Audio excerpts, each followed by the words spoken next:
안녕하십니까, 손춘병원입니다. 오늘은 저번 시간에 이어서 발목인대 파열 손상에 대해서 알아보고요. 오늘은 특히 분류에 대해서 알아보도록 하겠습니다. 발목인대는 내측인대 파열은 그렇게 다루지는 않고요. 외측인대 파열이 많이 생기고 외측인대 파열에 대한 분류를 알아보도록 하겠습니다. 워낙 많은 분류가 하고 있거든요. 여러 가지 방법이 있는데 발목인대는 한 개가 아니라 복합적인 분류이기 때문에 어느 한 개로만으로는 정확한 분류가 어렵다고 합니다. 대체적으로는 그냥 3단계 정도로 분류를 하고 있고요. 그냥 간단하게 생각한다 그러면 제일 1단계는 경미하다, 두 번째는 좀 중증이다, 세 번째는 심하다라고 이렇게 가볍게 표현을 하게 됩니다. 쉽게 이야기하면요. 조금 더 이제 좀 인상적으로 들어가면 1단계는 늘어난 거, 이완, 세 번째는 부분 파열, 세 번째가 완전 파열, 이렇게 설명하죠. 그래서 또 다른 분류도 있습니다. 1단계를 정거비인대 파열을 1단계로 보기도 하고요. 또 3단계를 심해지면 정거비인대, 종비인대도 안 좋아지고요. 후거비인대까지 파열되는 경우까지 분류를 하기도 합니다. 우리가 생각하는 요거를 기억하고 있으면 되겠죠. 근데 하지만 이런 분류는 상당히 애매모호하죠. 어떤 게 좋다, 나쁘다 정확히 알 수 없기 때문에 잭슨이라는 분이 여러 가지 분류를 좀 했습니다. 임상적 증상에 따라 분류를 했는데요. 기존 방법에 대해서는 상당히 자세하게 분류를 좀 했습니다. 구체적이고요. 하지만 단점도 있죠. 모든 임상증 및 수술 소견과 일치하지 않다는 단점이 있는데요. 잭슨의 분류 한번 보겠습니다. 잭슨의 분류는 1단계죠. 똑같아요. 경미한 염자고 2단계는 중등도 염자, 3단계가 심한 염자인데요. 이걸 좀 자세하게 기술을 했다고 하면 되겠죠. 1단계의 경미한 염자는 경미한 부종이나 압통, 그리고 불안정성이나 기능적 상실이 없는 내부인대 파열이죠. 인대가 안 좋기는 안 좋은데 불안정하거나 기능적 문제는 없다는 거죠. 2단계의 중등도 염자는 통증은 좀 더 심하고요. 부종, 압통도 있고 움직임에 제한이 좀 있다는 거죠. 기능적인 문제가 있다 일단 불안정성도 있습니다. 걸을 수는 있어요. 그걸 절뚝절뚝 걸을 수는 있으나 불편감과 함께 좀 절기를 하죠. 그래서 주위에 보면은 발목 다쳤는데 걷기는 걷는데 절뚝절뚝 하는 분을 이렇게 2단계라고 진단을 하면 되겠죠. 3단계입니다. 심한 염자죠. 심한 불안정성, 부종, 통증, 압통으로 관절을 아예 움직이지를 못해요. 인대 완전한 파열이고 이런 경우는 잘 걷지를 못합니다.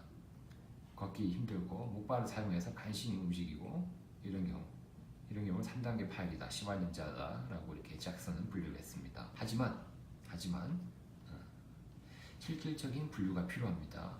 이런 잭슨의 분류랑 아주 애매모호한 임상적 분류 가지고는 힘들겠죠. 그래서 어떻게 하느냐? 전방전이라든지 거골 경사 검사, 그리고 족관절의 안정성 및 불안정성 여부를 확인해 보자.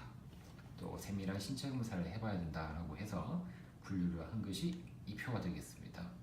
이 표는 상당히 중요한 표죠. 타입 1이죠. 신체 검사상 족관절의 불안정성이 없다. 그러면 대전요법을 합니다. 그냥 지켜보면 되겠죠. 약 먹고 쉬면 좋아진다, 그 이야기죠. 타입 2는 불안정성이 있는 거죠. 그래서 이게 정확히 알아보려고 하면은 초기에 국소 마취를 통해서 알아보라라고 적극적으로 이야기합니다.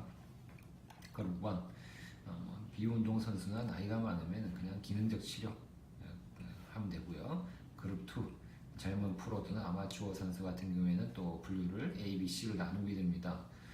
스트레스 검사를 해보는 거죠. 전방전이라든지 거골 경사 검사를 해서 불안정성이 없으면 기능적 치료 하면 되고요. 근데 방사선 4 이상 거골 경사각이 15도 이상이다, 전방전이가 1cm 이상이라고 하면 수술을 하라라고 하면 수술적 공합을 하라라고 이야기하고요. 타입 3, 타입 C, 거골과 관계 불안정성이 있다 그러면 기능적 치료를 하라고 합니다. 이거 기억해 두시고 좀 자세히 좀 알아보겠습니다. 1단계죠. 1단계 타입 1.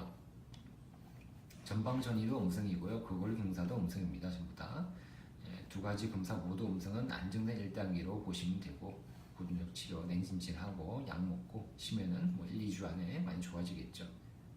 필요하면 방귀수도 하면 좋겠죠. 2단계입니다. 일단 불안정성이 생긴 경우죠. 불안정성이 일단 좀 불편하고 절뚝절뚝하기도 하고, 그래서 수상 당시 통증으로 정확한 검진이 어렵기 때문에 마취제를 국소 마취제를 놓고요. 그래서 전방전이를 해보는 그런 방법을 많이 하기도 합니다. 해볼 수도 있다는 거죠. 운동선수 같은 경우에는 이런 수술적 치료가 요구될 때는 더 적극적으로 스트레스 검사를 해봐라 라고 이야기를 합니다. 전방전이가 양성이에요. 이런 경우는 어떻게 진단을 내리느냐, 과도하게 앞으로 빠지는 거죠. 쭉쭉쭉쭉. 그리고 내전도 되고요. 전방전이 검사를 했을 때 걸린 느낌이 없을 때는 불안정한 2단계 손상이다 라고 진단을 내리게 됩니다. 그리고 그걸 경사가 또 양성인 경우를 알아보면요, 족관절에 과도한 내번이나 내전이 생기고요, 전방전이 양성이 아니라도 이런 경우에는 또 2단계 손상이다 라고 진단을 내립니다. 불안정한. 그래서 전방전이 양성, 그걸 경사도 양성, 이렇게 이해를 하시면 되겠죠. 스트레스 촬영은요, 그걸 경사 15도 이상입니다. 전방전이는 뭐 1cm, 10mm 이상이고요. 이럴 때는 뭐 정갑이인데 완전 파열, 종비인데 모두 파열이라고 진단을 내리고, 이런 경우에는 운동선수라면은 뭐 수술을 해야 된다고 얘기하죠. 수술적 봉합을 해야 된다라는 것이.